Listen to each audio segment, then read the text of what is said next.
Hello friends, welcome to our channel. வாங்க மீன் குழம்பு எப்படி ரொம்பவே சுவையாக செய்கிறதுன்னு பார்க்கலாம். நான் தேவையான பொருள் எல்லாமே எடுத்து கட் பண்ணி வச்சுருக்கேன். ஃபஸ்ட்டு புளியில் தண்ணி ஊற்றிக்கலாம், ஒரு சின்ன லெமன் அளவுக்கு. அதை எடுத்து கரைச்சி வச்சுக்கலாம். கரைச்சிட்டு க்ளீன் பண்ணி வச்சுருக்க மீன் கூட அதை ஆட் பண்ணிக்கலாம். ஆட் பண்ணிவிட்டு அதுக்கு தேவையான அளவுக்கு உப்பு சேர்த்துக்கலாம். கல் உப்பு போட்டால் ரொம்பவே டேஸ்ட்டாக இருக்கும். அதுக்கப்புறமா மல்லித்தூள், மஞ்சள் தூள், மிளகாத்தூள் எல்லாமே நமக்கு தேவையான அளவுக்கு நம்ம ஆட் பண்ணிக்கலாம். அதுக்கப்புறம் ஒரு கிளாஸ் அளவுக்கு தண்ணி ஊற்றி அதை நல்லாவே மிக்ஸ் பண்ணி ஊற வச்சுடுங்க.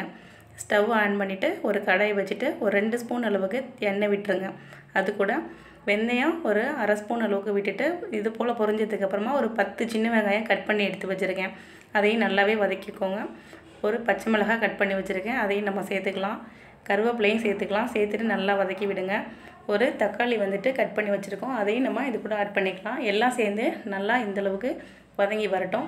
நல்லா வெங்காயம்லாம் நல்லா வதங்கினதுக்கப்புறமா நம்ம எடுத்து வச்சுருக்கோம் இல்லையா, கரைச்சி எல்லாமே மசாலாலாம் மிக்ஸ் ஆகி வந்திருக்கும். எல்லாத்தையும் ஒன்றா சேர்த்து இது போல் கலக்கி விட்டுக்கலாம். ஓகேவா? அது கூட லாஸ்ட்டாக ஒரு ஸ்பூன் அளவுக்கு ஆயில் விட்டுட்டு க்ளோஸ் பண்ணி வச்சுருங்க.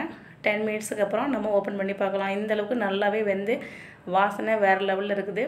இந்தளவுக்கு வாசனை வந்ததுக்கப்புறமா நம்ம 4 பீஸ் அளவுக்கு மாங்காய் கட் பண்ணி வச்சுருக்கோம். நீங்கள் எக்ஸ்ட்ரா வேணுன்னா போட்டுக்கலாம். இன்னும் இந்தளவுக்கு போட்டுட்டு மாங்காய் கொஞ்சம் போட்டோன்னேமா ஒரு 5 மினிட்ஸில் நம்ம பூண்டு நச்சு வச்சுருக்கோம் இல்லையா, அதை போட்டுக்கலாம். எல்லாம் சேர்ந்து ஒன்றா மிக்ஸ் ஆகி வரட்டும்.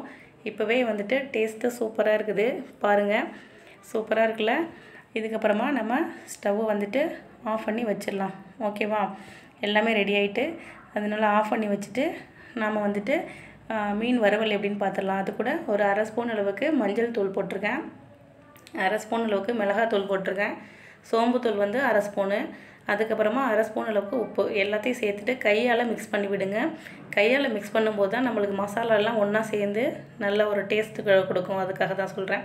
கடாய் வச்சுட்டு தேவையான அளவுக்கு ஆயில் விட்டுட்டு அதில் ஒரு மீனாக நம்ம எடுத்து போட்டு இப்போ பொரிக்க போகிறோம். பாருங்கள், மீன் பொரித்து கொடுத்தா தான் பசங்க ரொம்பவே லைக் பண்ணி சாப்பிடுவாங்க. இது போல் அதில் நீங்கள் எத்தனை போட முடியுமோ அந்தளவுக்கு போட்டுக்கோங்க. என்னோடதில் ஒரு 4 இது போடுற மாதிரி இருக்குது. அதனால் 4 பீஸ் மட்டும் நான் போட்டு அதை திருப்பி விடுங்க. அது உடஞ்சிராத அளவுக்கு நீங்கள் பொறுமையாக திருப்பி விடுங்க. திருப்பி விட்டுட்டு அது வெந்ததுக்கப்புறமா நம்ம எடுத்துகிட்டு எல்லாத்தையும் ஒரு பிளேட்டுக்கு நம்ம இது போல் மாற்றிக்க போகிறோம். இங்கே பாருங்கள், சூப்பராக ரெடியாக இருக்குது. மீன் வறுவல் வாசனை அலை தூக்குது, அந்தளவுக்கு இருக்குது. சூப்பராக இருக்குல்ல? அதுக்கப்புறமா நம்ம சுட சுட சாதம் வச்சு சாப்பாடு சாப்பிட போகிறோம். அதுக்காக குண்டானில் தண்ணி வச்சுருக்கேன். அது கொதிச்சதுக்கப்புறமா ரைஸ்லாம் எடுத்து அதில் கொஞ்சமாக சேர்த்துக்கலாம். நம்ம குக்கரில் ரைஸ் வச்சு சாப்பிட்றதுக்கும் குண்டானில் வச்சு சாப்பிட்றதுக்கும் ரொம்பவே டிஃப்ரெண்ட் இருக்குது. இது கூட சாப்பிடும்போது இன்னுமே சுவை கூடுதலாக இருக்கும். அதுக்காக தான் இது போல் நீங்களும் ரெடி பண்ணி எடுத்து வச்சுக்கோங்க. சாதத்தில் அரிசி போட்டதுக்கப்புறமா பிளேட்டு போட்டு நம்ம மூடி வச்சிடலாம். ஓகேவா? எல்லாமே ரெடியாக நாங்கள் எடுத்து வச்சிட்டோம். இப்போ எல்லாருக்கும் சாப்பாடு பரிமாறிடலாம். ஓகேவா? மீன் குழம்பு இருக்குது, சாதம் இருக்குது, மீன் வறுவல் இருக்குது. ஒரு பொடி பிடிச்சிட வேண்டியதான், அந்தளவுக்கு இருக்குது டேஸ்ட்டு. நீங்களும் இது போல் ட்ரை பண்ணி பாருங்கள்.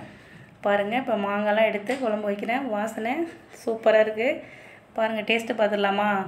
இப்போ சாதம், மீன் பாருங்கள், பசங்கள்லாம் எடுத்து சாப்பிட ரெடியாக இருக்காங்க. நீங்களும் இது போல் செஞ்சு கொடுங்க. என்னோடய வீடியோ பிடிச்சிருந்தா லைக் பண்ணுங்கள், ஷேர் பண்ணுங்கள், சப்ஸ்கிரைப் பண்ணுங்கள்.